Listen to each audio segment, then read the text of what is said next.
This is the base. ये pendulum में क्या है? बेस है। ये आपका एक पेंडुलम है। पेंडुलम को अपनी भाषा में आप लंगर मान सकते हो, जो बचपन में आप लोगों ने खेला है पतंग वतंग लूटने के लिए। शर्त क्या होती है?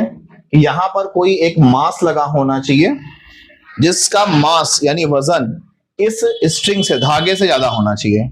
और स्ट्रिंग जो होनी चाहिए ये बिना ऐंठन के होनी चाहिए, इसमें किसी भी तरह का श्रिंकिंग नहीं होना चाहिए, नॉन श्रिंकेबल स्ट्रिंग होना चाहिए।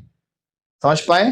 बिना मुड़ने वाले, बिना ऐंठने वाले किसी भी धागे में कोई भी अगर हम छोटा और हैवी वेट अगर बांध देते हैं तो वो कहलाएगा क्या? पेंडुलम। क्लियर है? अब इस पेंडुलम को हमने ऐसे लिया और यहां तक लेकर के आए। देखो ध्यान दो, ये यहां तक इसको लेकर के आए और हमने इस पेंडुलम को छोड़ दिया। तो ये पेंडुलम क्या करेगा? ऐसे ऐसे आगे बढ़ता जाएगा और यहां तक चला आएगा। ये देखो यहां तक चला आएगा, आएगा नहीं आएगा? और फिर यहां से वापस बैक, देखो इस डायरेक्शन में जा रहा है और इस डायरेक्शन में वापस आ रहा है। इतनी बात समझ पाए? ठीक है, ध्यान देना सब लोग। जब पेंडुलम यहां था तो किस में था? रेस्ट में था। रेस्टिंग कंडीशन में यहां पर इसके पास कौन सी एनर्जी होगी? पोटेंशियल एनर्जी होगी। कौन सी एनर्जी? किसके बराबर? mgh।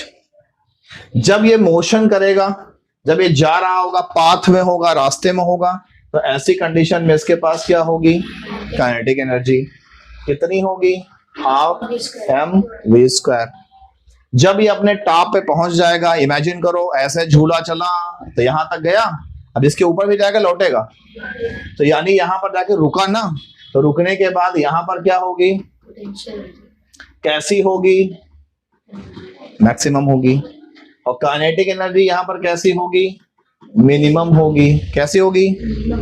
फिर जब वापस मोशन में आ जाएगा तो क्या होगा? काइनेटिक एनर्जी कैसी होगी? मैक्सिमम होगी। और पोटेंशियल एनर्जी कैसी होगी? मिनिमम होगी। फिर ये कहां पहुंचेगा? टॉप पर। तो फिर यहाँ क्या हो जाएगा? पोटेंशियल एनर्जी मैक्सिमम हो जाएगा, काइनेटिक एनर्जी मिनिमम हो जाएगी। इस तरह से ये मोशन करता रहेगा। तो कई बार ऐसे क्वेश्चंस पूछे जाते हैं कि पेंडुलम में कब काइनेटिक एनर्जी मैक्सिमम होगी और कब काइनेटिक एनर्जी मिनिमम होगी। तो ये प्रोसेस समझ में आ गया? Any confusion?